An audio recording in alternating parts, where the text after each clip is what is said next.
Beyond the newsroom, where untold story is revealed. BTN Media Beyond other newsroom gwe mukutu semakutu omulungi gwoli atulaba atera atugoberera mu bitundu by'eggwanga lyattu Uganda ebyenjawulo nze Denia kuweereza era akutuusaako ensonga z'essamasonga zonna nga bwe zitambula mu ggwanga lyattu Uganda. Kugambye omuliro mu Parliamentary ya Uganda ekyokuwamba bannansi ne babuzibwawo. Lop Ssenyonyi agenze mu maaso n'okubeera nga ate yakuma ogutaaka n'agamba nti tetuyinza kubeera nga tukkiriza tunuulira bikolwa nga bino ebigera maaso n'okuba nga bitambula.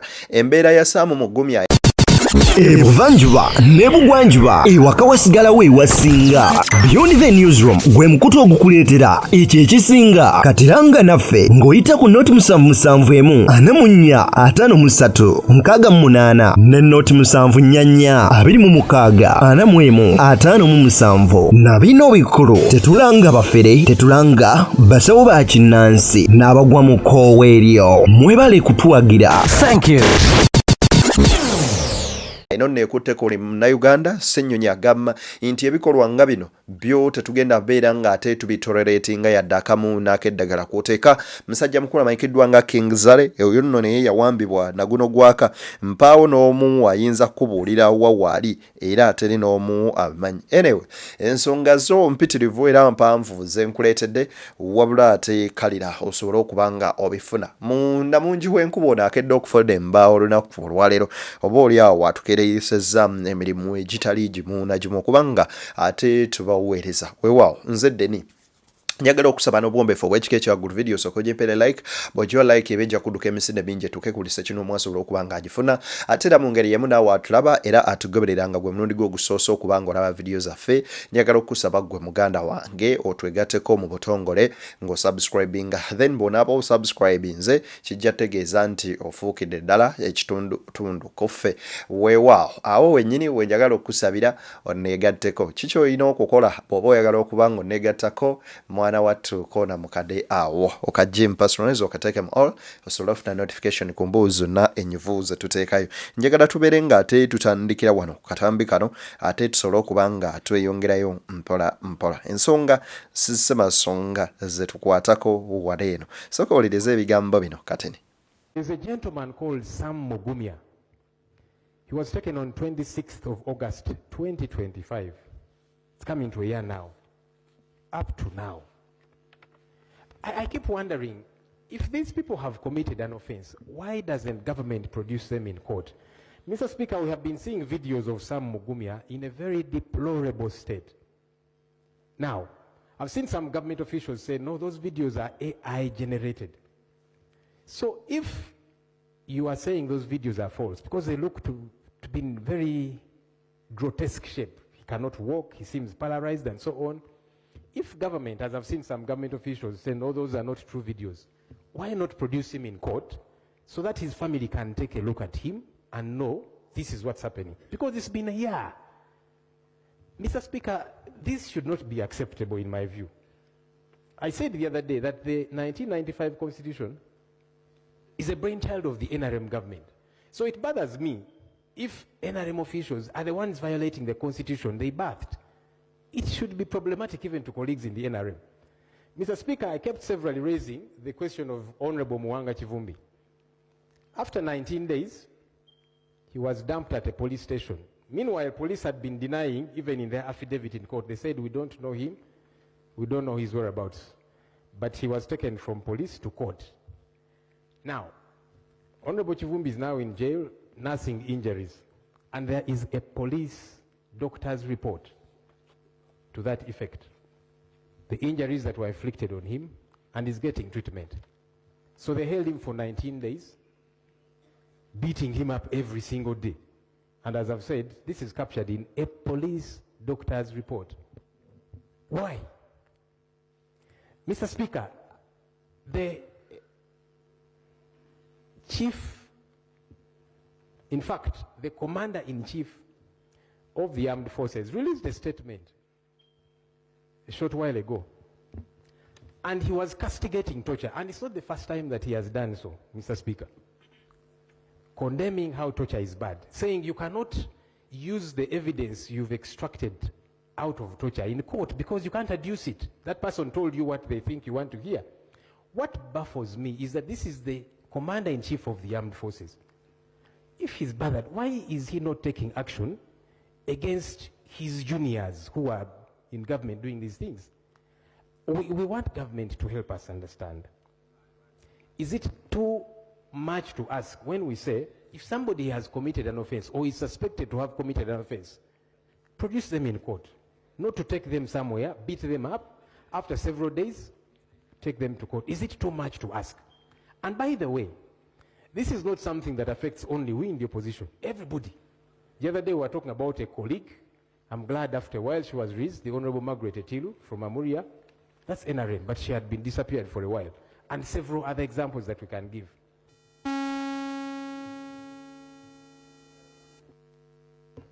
Now, Mr. Speaker, this was my last point. Yeah, because So- Lop Ssenyonyi Besekezi ng'ali mu Parliament yayimusa araisinga ensonga y'abantu abakwatibwa ne bawambibwa ne batulugunyizibwa mu ngeri oba oliawo etyoboola eddembe ly'obuntu ate era mu ngeri emenya amateeka. Tituwalabyewo obutambi obutambula obwa Sam Mugumya nga musajja wattu walabika n'okulemala yalemala tasobola kutambula tasobola kweyamba ku mbeera gy'alimu nga mbi. Ono nno yakwatibwa mu gwa 8/2025 guno gwa 8/2026 kitegeeza omwaka mulamba gw'amaze ali mu ttokya kyemba bamutulugunya. Abakulu magye ne gavumenti ya kuno bavudde ne bagamba mbwa eyo video si ntuufu akakatambi ka AI. Then naffe ne twebuuza bwe kabanga ka AI tukkiriza kale ka AI naye kulwaki bwe kabanga akatambyako ka AI temuleeta mu kooti abantu be ne bamulabako ne bamanya newo okumusanga nti ono yazze omusango bwe guti bamusibira waneeno instead okubeera awo ng'abantu be tebamanyiwa waali. Soka owuliriza ebigambo bya Habib Buwembo. Courts, they are the temples of justice, yembuga y'obwenkanya. Naye obwenkanya kasita bubula mu kooti ebintu bitandika okubeera nga bikolebwa mu mbeera oba ngiyite yakiyeekera. Kimanyi bulungi nti baganda baffe bwe twogerako omwenda bakwatibwa mu mwaka gwa 2021 nga gutandika. Twali mu general election mu campaigns ne batwalibwa mu kooti y'amagye.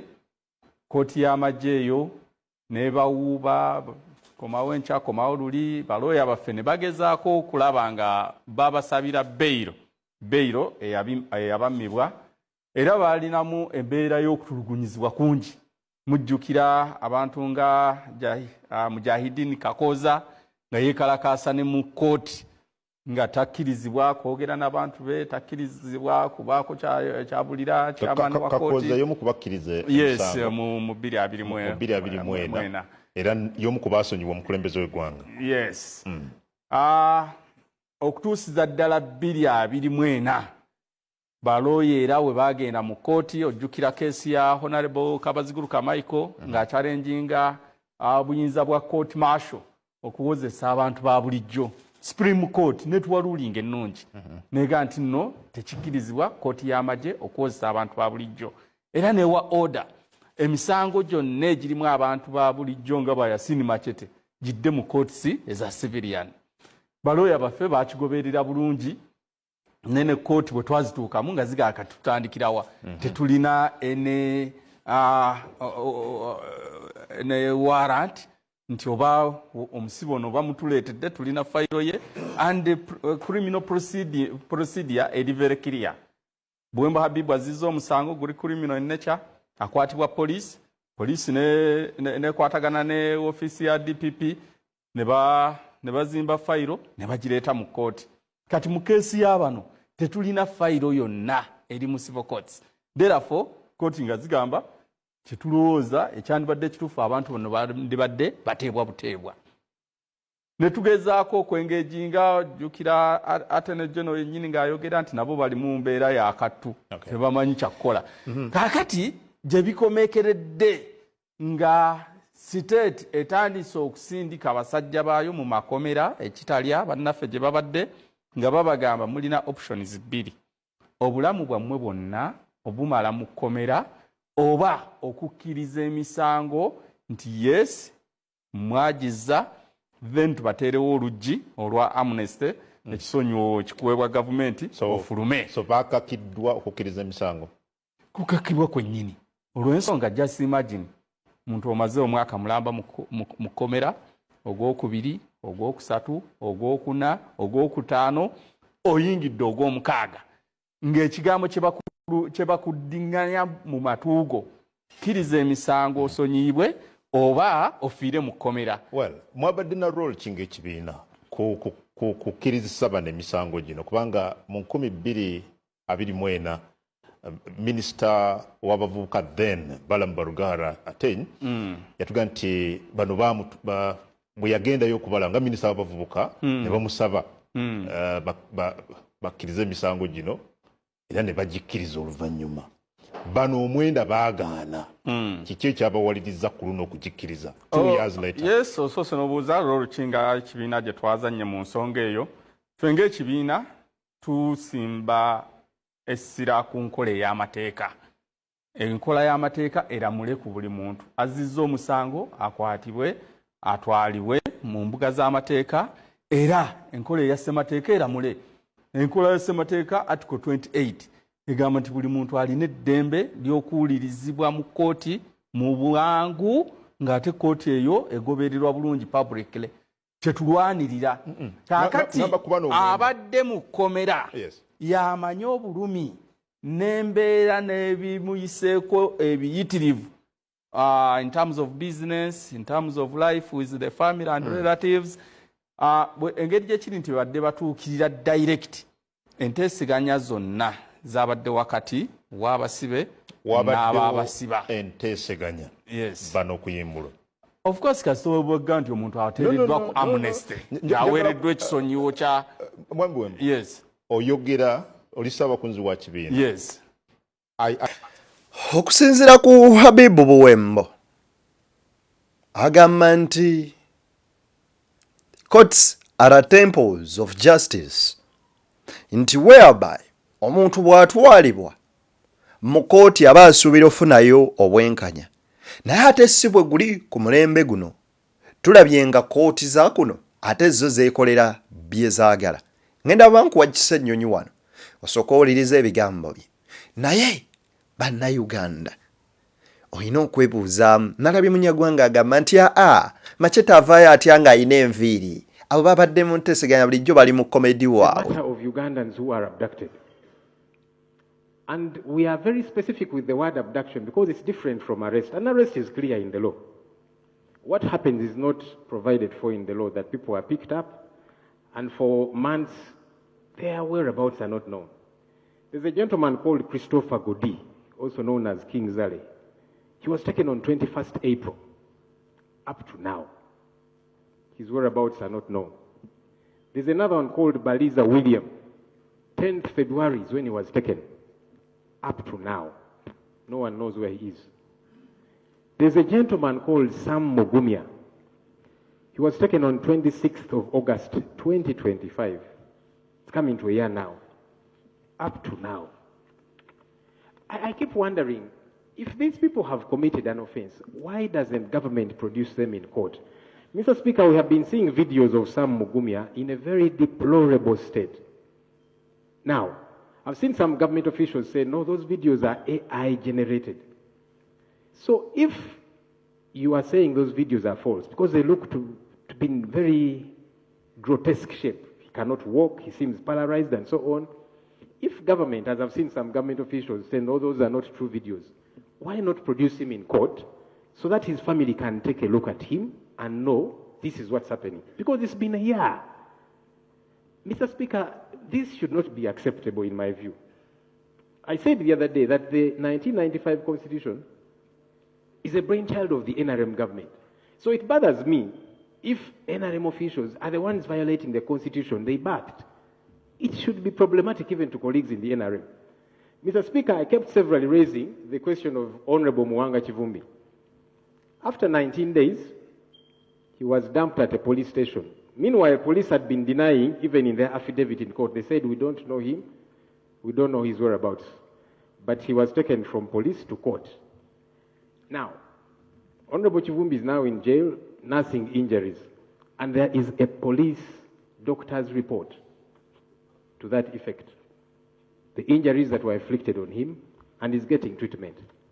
So they held him for 19 days, beating him up every single day. And as I've said, this is captured in a police doctor's report. Why? Mr. Speaker, the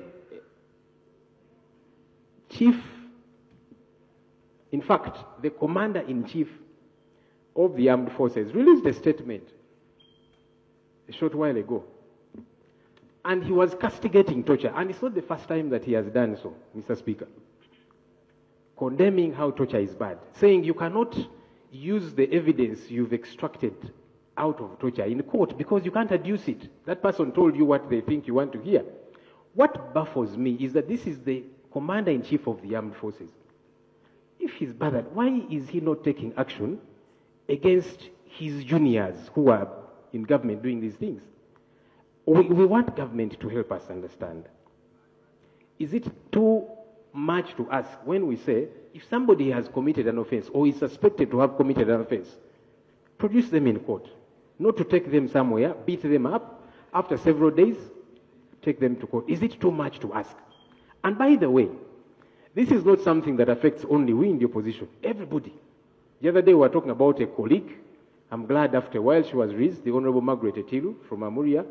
That's NRM, but she had been disappeared for a while. And several other examples that we can give. Like he said, they are missing, so clearly he doesn't know, we also don't know. So we have to find out where, because he called them missing. Oh, okay. Since they are missing, we are going to look for them and then come back. I think I'll share with the Minister of Internal Affairs. But because he said they are missing, I can't really know what. Thank you.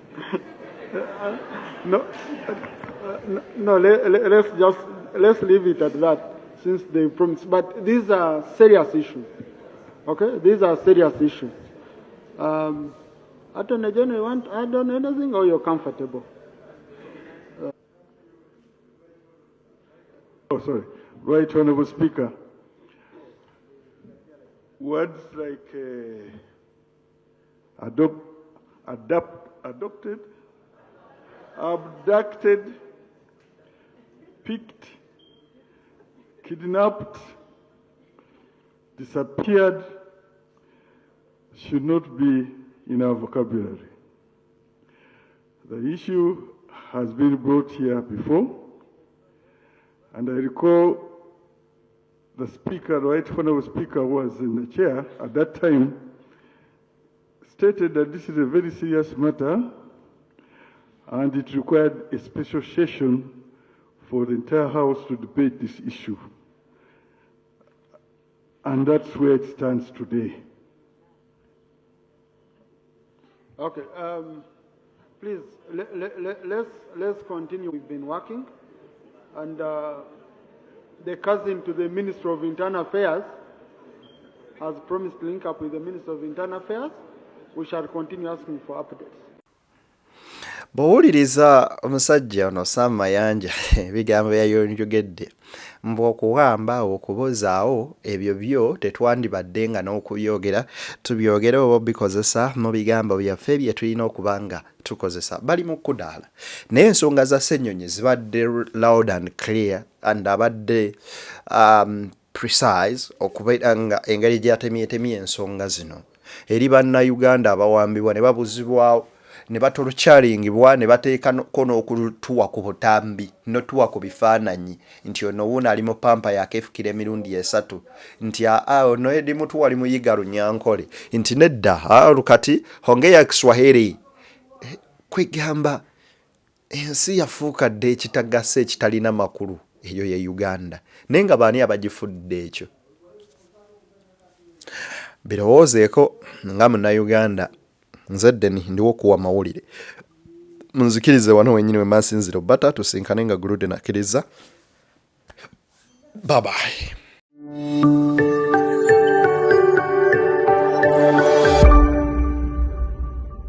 Beyond the newsroom, where untold story is revealed.